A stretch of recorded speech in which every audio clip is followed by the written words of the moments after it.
صباح العمل والامل والرزق الحلال.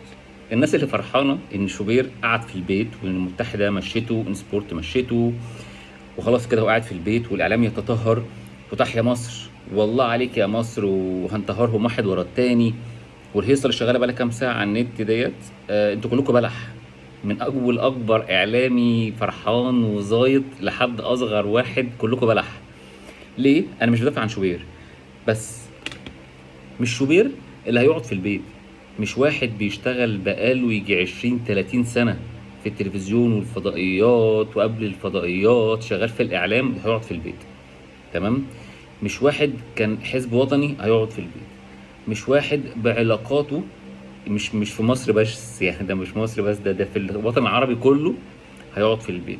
ده مش بعيد دلوقتي حالا هتلاقيه مثلا بيتعاقد على برنامج جديد بتاعه في قناة جديدة وبيتكلم في الفلوس والمقابل وشكل البرنامج والكلام ده كله. دي خطوة اتعملت او جزاء اتاخد او اي حاجة، بس يطلعوا يقولوا لنا هو قال ايه. هو بخالف المعايير المهنية، اللي هي ايه بقى المعايير المهنية؟ وش معنى هو؟ يعني ما هو كلهم بيخالفوا المعايير المهنية، يعني كلهم كل اللي بيطلع بيخالف المعايير المهنية. اشمعنى شوبير؟ تمام، اشمعنى شوبير؟ طب قول لي بقى كده مثلا ايه عمل واحد اتنين تلاتة جراء مثلا حصل حدث واحد اتنين، او الكلام اللي قاله واحد اتنين تلاتة حصل منه كذا كذا كذا، فاحنا بناء عليه خلاص مشيناه وفسخنا عقده ولغينا البرنامج. لكن كلام مبهم ده كده مش مقتنع بيه الصراحه. اصل كلهم كده، يعني مفيش حد في الوسط كده الاعلامي فالت مثلا كده غير ابراهيم فايق وشويه هاني حتحوت كده ساعه احمد رفعت الله يرحمه.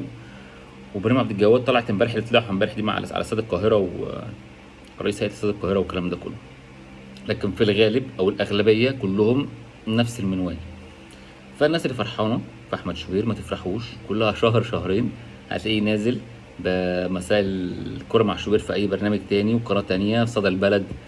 هتلاقيه في المحور، هتلاقيه في اي دريم. بص في اي قناه كده هتاخده وهتطلع. هتلاقيه في ابو ظبي قاعد عامل برنامج في ابو ظبي، في دبي، هناك في السعوديه ياخدوه تركي الشيخ، ياخدوا السعوديه، ياخدوا MBC. مش هيقعد في البيت، مش هيبطل، مش هيخلص. كابتن احمد شوبير بقاله 30 سنه في الاعلام. شكرا.